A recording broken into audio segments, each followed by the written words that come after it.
Hey, welcome back to the Crossroad Diecast Speed Shop, and I'm Skip. And today on our turntable, we have a Hot Wheels food truck. Now, this is going to be the truck that I use, the casting that I use for the Horsemen October 2025 Octoberfest build. And we'll talk a little bit more about what I'm going to do with it as we go along. But the Hot Wheels food truck first came out back in 1984, I've got an older one. It first came out as the Good Humor truck or the ice cream truck. I've got one of those here. You can look at that. Again, this has been produced since 1984. The white one that I have here is actually in 1988. It was part of the Workhorse set, and it has the black wall tires. Again, the orange one that I'm doing is Saucy Sanders from the 2002 collection. One of the things you'll notice that they have retooled it. In the back of the older ones, the window's much bigger than the one it is now in the rear window. So you can see that. That's one of the things they did to retool it. But it's been in production ever since 1984. So I thought that was kind of interesting. I'm not one who collects a lot of food trucks. I do have a few that have come and have been in sections and sets that people have given me when they give me a whole bunch of old cars. This Blackwall one, I actually found it was just in a dump bin at an antique mall, and it was only like $1. And so I said, so I grabbed it because it wasn't in too bad a condition. You can see it's got a little nicks and stuff here and there because it probably was played with and stuff like that. So anyways, we're going to get this thing off the turntable, and we're going to take a look at all the parts and begin our build. Okay, we're back, and here we've got our food truck all torn apart. Again, this is neat. You can just play with one though. We can see some of the spots where things are kind of worn out and stuff, and still not a bad little truck, and like this one. Again, got the post drilled and tapped with 256 screw. The back just hooks into the chassis. I'll show you that in just a minute. But we're going to strip this all down, and I've got a different livery that I'm going to use on it. Base, we'll be taking off these Go 5 spokes as well. Probably detail up the base maybe a little bit. You can see right here, this is where the back of that truck clips in there and stuff, and that holds it in. And I've only done one other of these food trucks. I did a custom one for my son, and if I can find a picture of it, I'll put it in here. But this is interior. It's got the guy in here. Try to detail him up a little bit, make him look good, and we can maybe do something with these coolers and stuff, and maybe chrome them up or something, make them look like real coolers in there. So we're gonna move. We're gonna move along with our project and get this car in the stripper. All right. Well, we've taken our little food truck out of the stripper. This one, the paint was a little bit longer. It took a little bit longer for the citrus strip to work through, so I left it in there for quite a while. So sometimes you have to, I didn't realize, because usually on the main lines it doesn't take very long. Premiums, you have to usually give it a little bit of a buff with some sanding wheel or something along that lines to get it off. But this one, I was surprised how hard it was to get it off. But it did come off, and you can see right here, stripper's done its job. So we'll just get these all off. And again, like I've said before, make sure if you're going to do a full paint change, you want to make sure you get that stripper up inside there. That's why I like to dip it into the stripper, not just put stripper on the top, because sometimes you don't get the inside, and you really want to get that because it could affect the look of your car when you get done. And you really want to make sure that you get all the stripper off of there and the residue off of there, because once you start painting it, you don't want to have any problems along that line either. Anyways, we got this pretty much cleaned up, and that off. Most of that'll rinse off now. So we're going to take this and give it some Zep degreaser and wash it up. So let's move on. I want to share a little tip. I've got this food truck I'm doing. I got it kind of cleaned up and brushed up, ready for primer. But I want to share a little tip. This truck had a hard time getting the paint off, and so I left it in stripper, and I forgot about it, and I had to go away for about a week. And so when I came back, it had this really gray tarnish or whatever coating or whatever on it.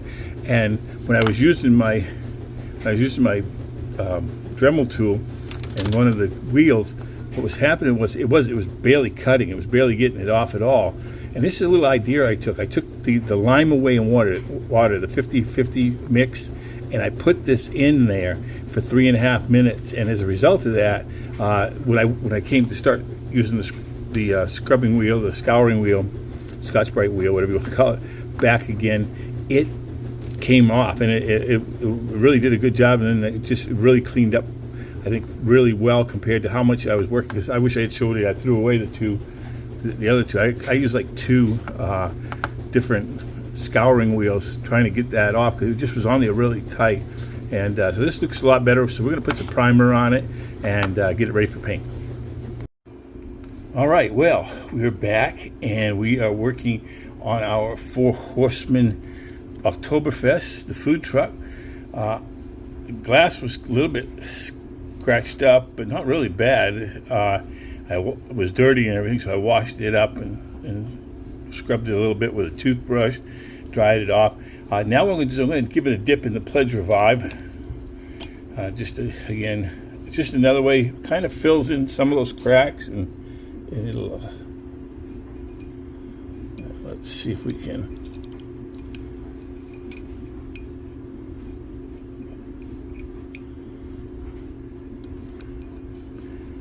Let me show here.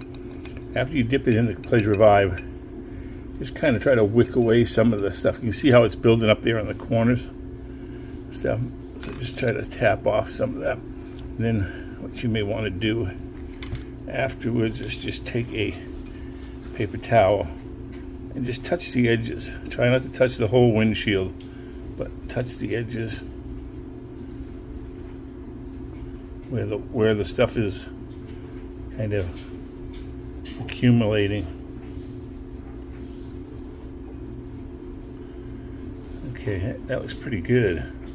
It's going to look really well. Then I usually have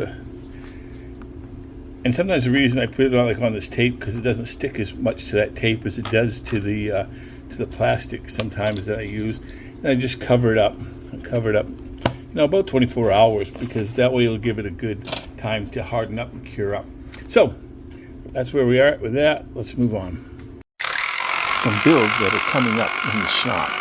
First, we have on November 5th, the Diecast International Builders Custom Truck Invitational, followed on December 5th with the Diecast International Builders Station Wagon Invitational. Be sure to hit the like and subscribe buttons so you don't miss a video. All right, we're back with our food truck build. We got it all primed and painted white, ready for the decals. I made up these decals on my inkjet printer, taking some pictures off of different things and making them up. So I'm going to put these on. Again, if you want to see how to make water slides, you can check out the how-to section on my my YouTube page. And also we'll put these on because there's so many of them. I don't want to bore you with putting all these on, but we'll put these on and then we'll get back.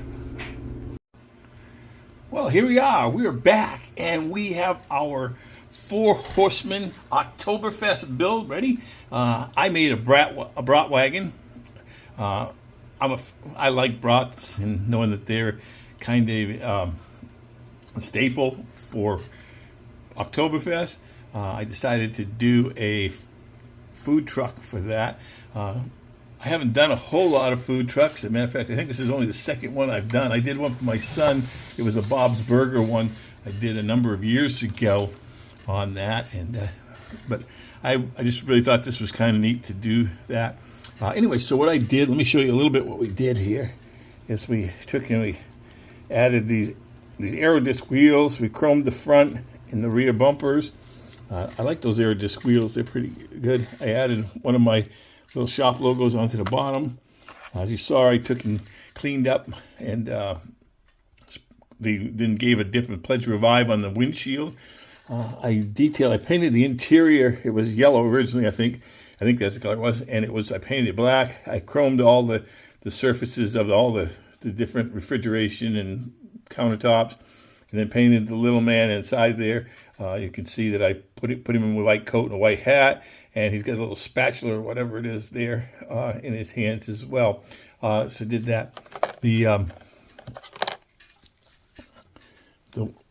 brat wagon itself, again, made the decals on my inkjet printer. And if you're interested in how I did do those, you can check out my YouTube page and you can see the how-to section of videos, and you can see one of my how I do my different decals and stuff, getting the images, that are the free ones online, and then making them to fit and putting them on there.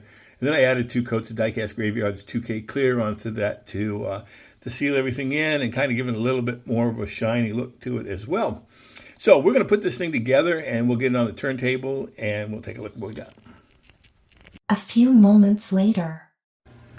Okay, we're back, and we have got our fully customized 4 Horsemen Octoberfest build. What I did is I took and did one of these food trucks. I thought, this being a festival and everything, one of the things I found out earlier this month, I also did another build for the Diecast International Builders. I participated in their build for Octoberfest. And I learned that it was the world's largest folk festival, and it celebrates Bavarian culture, and it has a lot of food and beer and things along that line. And, when you think about food and stuff, one of the things that came to my mind was food truck. I thought, well, that'd be something different, something I hadn't done in a while. Matter of fact, I think I've only done one other food truck. I did one for my son a number of years ago. I think it was still when I was just still doing Instagram posts and things like that. But I had a lot of fun with this one. Again, what I did is I stripped it all down. As I said, painted it with opaque white. I made those decals with my inkjet printer. Detailed up the front and rear bumpers and front grille. I added those Aerodisc wheels and detailed up a little man on the inside as well. Had a lot of fun with this build. I also wanted to do a little bit of looking up and seeing what food trucks were about, and how they came about, and those food trucks are those motorized vehicles, sometimes trailers that are equipped for preparing and selling food. The history actually dates back to the 19th century when you had the chuck wagons and lunch wagons. And modern food trucks gained a lot of popularity back in 2008 after the recession. They offered a low-cost, high-quality alternative to going to restaurants with all kinds of popular cuisines such as tacos and Mexican street food, gourmet burgers, Asian fusion, barbecue. I remember several years ago when I was out in Portland, Oregon, they had in the center of town, they had a whole area where food trucks would line up, and you could try all kinds of things from Middle Eastern foods to European foods to just regular, what we call American cuisine, and it's really great. And of course, I kind of am partial to brats and stuff, and I haven't spent 20 years out in the Midwest, and so I thought a brat wagon would be a good one for this build as well. Again, on behalf of Paul at Diecast Graveyard, Andrew at Maple Leafs Customs, Tom at Spork Syndicate, and myself, we want to encourage you to take part in these 4 Horsemen diecast builds. Each month, we have a different theme. All you need to do is go to the 4 Horsemen Diecast YouTube channel, and you can find the list of the themes each month. And we'd love for you to take part, and you don't have to have social media presence. All you need to do is at the end of the month, send a 16:9 picture of your build on a white background. That just helps us to really get a good look at your build and stuff like that. And we want to enter you into our monthly recap video. We put that out there. Stuff. It's been great. I really learned a lot. I got some great ideas watching some of you guys who just watch the channel and you participate in these builds, even if you don't have a channel of your own. It's been great to watch you and to see those things that you come up with. And again, on the recap video, we also give you different horseshoes, for participating. If you have participated in 6 builds, We give you a bronze horseshoe. On 12 bills, we give you a silver horseshoe. On 24 bills, we give you a gold horseshoe. And beyond that, we have for 36 bills a platinum, and also for 48 bills, we have a diamond. Nobody's reached those two milestones yet, but they've reached the other ones, and it's been great to see them. And we put that up there beside your name and your build, just to show that you're a regular participant of our builds. Again, to all my viewers and subscribers, I so appreciate you. Thank you so much for watching. God bless, and thanks for stopping by the shop.